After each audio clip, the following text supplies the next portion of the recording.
Hi friends, कैसे हैं आप। आज का मेरा टॉपिक है फ्लैट वर्सेस मकान। मतलब कि हम फ्लैट खरीदें या मकान खरीदें। देखिए फ्रेंड्स, फ्लैट कल्चर की जब इसकी स्टार्टिंग हुई थी वो तब हुई थी जब पॉपुलेशन ज़्यादा हो गई। जब पॉपुलेशन ज़्यादा हुई तो लैंड की कॉस्ट महंगी हो गई। जैसे कि एग्जांपल के तौर पे बॉम्बे, बेंगलोर। तो जब यहाँ कॉस्ट ज़्यादा हो गई तो आम लोगों के लिए मकान खरीदना थोड़ा महंगा साबित हुआ, मुश्किल साबित हुआ। तो बिल्डर्स ने फ्लैट बनाना स्टार्ट कर दिए। तो ये तो बात हो गई उन सिटीज़ की जहाँ पर फ्लैट कल्चर सक्सेस है, जैसे कि बॉम्बे, बेंगलोर। लेकिन कुछ ऐसी सिटीज़ जहाँ आज भी लैंड्स मौजूद हैं लेकिन आप लोग फ्लैट खरीदने की ओर जाते हो, तो वहाँ मैं आपको साफ साफ मना करूँगा। उसमें बहुत सारे माइनस पॉइंट हैं अगर आप फ्लैट खरीदने की सोच रहे हो तो। देखिए, सबसे पहली चीज़ तो अगर आप कोई फ्लैट खरीदते हैं तो इस बात का ध्यान रखें कि ये तो अगर कॉमन चीज़ है कि हर साल का आपको मेंटेनेंस देना है, हर महीने के कुछ मेंटेनेंस चार्जेस आपको देने हैं। और कुछ मेंटेनेंस चार्जेस तो आपको वो देने होते हैं जिन चीज़ों का आप यूज़ भी नहीं कर रहे। आपने फ्लैट खरीद लिया, रहते बाहर हो, लेकिन तब भी मेंटेनेंस चार्जेस आपको देने पड़ रहे हैं।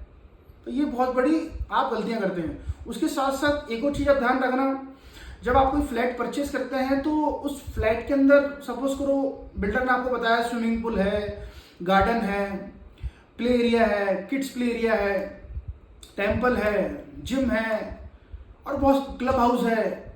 ऐसी जो बहुत सारी चीज़ें होती है उसका एक चीज़ ध्यान रखना, वो सब चीज़ें कॉमन होती है। कभी भी आप उसके ऑनर नहीं होते। मतलब आपको उनका अगर यूज़ भी करना है तो आपको मेंटेनेंस चार्जेस देने पड़ रहे हैं। तो जिस चीज़ का अगर आपको मेंटेनेंस चार्जेस देना पड़ रहा है तो आप उसके ऑनर तो हुए नहीं। तो फिर आपने फ्लैट खरीदने की जो कॉस्ट दी है वो किस चीज़ की दी है। आपने जब फ्लैट खरीदा था तो आपने उसकी कॉस्ट पे की थी बिल्डर को। तो वो जो कॉस्ट पे आपने करी है वो किस चीज़ की करी है।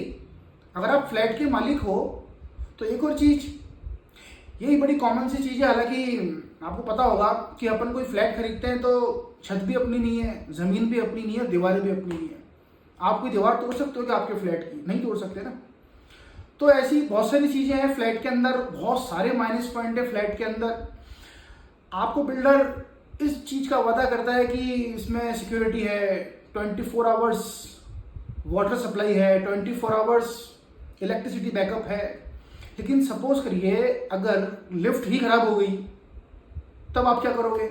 आपने फ्लैट लिया आपके मम्मी पापा के लिए जो बुजुर्ग है, लेकिन कभी लिफ्ट ही खराब हो गई या ऐसा कोई टेक्निकल फॉल्ट आ गया कि जो ट्रांसफार्मर लगाया बिल्डर ने वही खराब हो गया और मम्मी पापा रहते हैं 10th फ्लोर पे, 8th फ्लोर पे, 5th फ्लोर पे या उससे ऊपर भी रह सकते हैं 15th फ्लोर पे, तब आप क्या करोगे।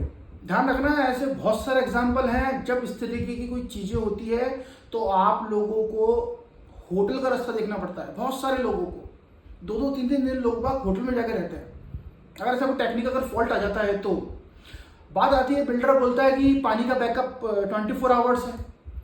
तो एक चीज़ का ध्यान रखना, अगर वो पानी का बैकअप की बोल रहा है तो वो पानी म्यूनिसिपल काउंसिल का आना चाहिए। यानी कि उस लोकल बॉडी के अंदर एक म्यूनिसिपल नगर निगम, नगर परिषद होती है, वहाँ से वो पानी आना चाहिए। अगर वो बोरिंग के पानी की आपको बोलता है कि ये 24 आवर्स यहाँ पे जो है कि पानी आएगा, मैं आपको पानी दूंगा, तो इस चीज़ को ध्यान रखना, बोरिंग का पानी कब खत्म हो जाएगा इस चीज़ का ना तो बिल्डर को पता है ना आपको पता है। और अगर कभी बोरिंग का पानी खत्म हो गया तो पानी की जो कीमत होती है वह आपको मालूम पड़ जाएगी। तो फ्लैट वहीं लेना जहाँ पे एक तो म्यूनिसिपल का पानी हो। और वैसे तो मैं आपको मना ही कर रहा हूँ कि फ्लैट लेना ही नहीं है, लेकिन कुछ एक माइनस पॉइंट्स है जो मैं आपको बता रहा हूँ वो आपको ध्यान में रखने होंगे। और फिर अगर आपको फ्लैट लेना है तो आप उस पर जा सकते हैं। बाकी मेरी तरफ से तो फ्लैट ना लें तो ज़्यादा बढ़िया रहेगा। आप आपके खुद के घर की तरफ मूव करें। मतलब कि अगर थोड़ा दूर भी अगर कुछ प्लॉट मिल रहा है, 2-5 किलोमीटर भी अगर दूर आपको प्लॉट मिलता है तो खुद का प्लॉट लें और उस पर खुद का घर का मकान बनाएं। घर का मकान बनाएंगे तो घर का मतलब क्या होता है, छत भी आपकी, ज़मीन भी आपकी, दीवारें भी आपकी, पानी का टैंक भी आपका, सेफ्टी टैंक भी आपका, अंदर की एंट्रेंस भी जहाँ से आप एंट्री करेंगे वो भी आपकी। फ्लैट में ये सब चीज़ें आपकी नहीं होती है। इस चीज़ को ध्यान रखना, कभी सोचना। और जो लोग ऑलरेडी फ्लैट ले चुके हैं पुराने, उनसे जो मैं आपसे बातें बोल रहा हूँ उनसे ज़रूर पूछना कि क्या इस तरीके की चीज़ें होती हैं, क्या ऐसे ऐसे माइनस पॉइंट हैं, क्योंकि हम फ्लैट लेने की सोच रहे हैं। मेरी गारंटी है वो आपको बिल्कुल मना करेगा। बड़ी सिटीज़ बॉम्बे, बेंगलोर, जहाँ पर अपन मकान नहीं खरीद सकते वहाँ फ्लैट में मूव कर सकते हैं, लेकिन जहाँ पर लैंड्स अभी अवेलेबल हैं, थोड़ा दूर अगर जाकर के आपने अगर प्लॉट ले लिया, उस पर मकान बना लिया, तो वो बहुत बेटर ऑप्शन आपके लिए होगा। तो फ्रेंड्स, मैं इसी तरीके की वीडियोस प्रॉपर्टी को लेकर के और फाइनेंशियल यानी लोन्स को लेकर के बनाता रहता हूँ। तो प्लीज़ मेरे इस चैनल को सब्सक्राइब करें और ज़्यादा से ज़्यादा इसको शेयर करें। नेक्स्ट वीडियो जो मैं बनाऊंगा वो बनाऊंगा प्रॉपर्टी के वास्तु को लेकर के।